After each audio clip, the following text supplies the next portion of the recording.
Alright, Randy, told you I'd show you our setup. So I got a 275 gallon IBC tote. This is a 1-inch water pump from, I believe, Harbor Freight. So I made a hose, a 1-inch hose attachment. Goes on to this end right here. This is my outflow. Right here, that's my outflow. I did buy this cap on Amazon. You can buy that, I think it's like 14 bucks. And then I put some PVC fittings in here.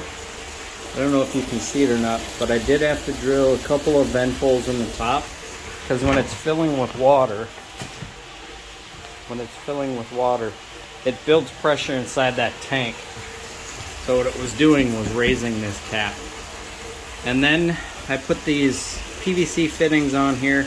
They screw right into this cap. You can still take them off. You don't need them tight. You don't need them locked in there. And then I bought a hose fitting from, so this fitting here is 3/4 to 3-inch garden hose, or 3/4 inch garden hose. And then this is just a fitting from garden hose, you know, regular thread to garden hose thread. I do keep a jug of water in here, and that is how I fill my primer. So right here, just screw this off and fill that.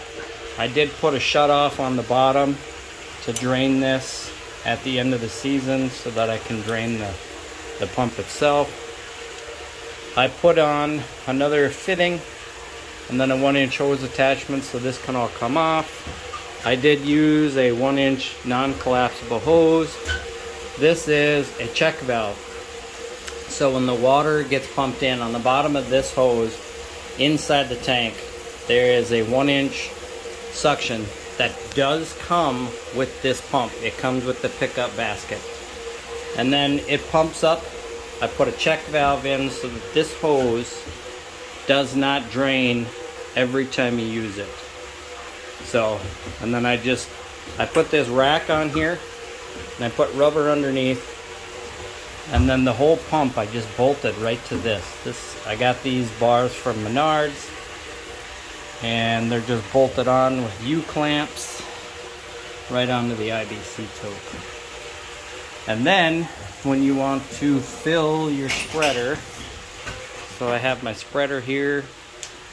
When you want to fill your spreader, I take the hose, I put it inside one of the tanks down here, and then I just fire this up, and then I keep it on the lowest throttle setting, and that's fast enough to fill my tanks.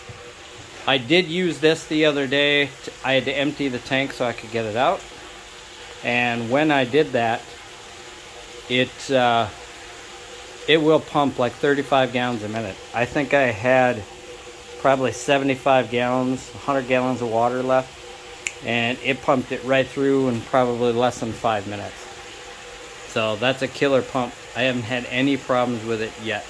So hope that helps.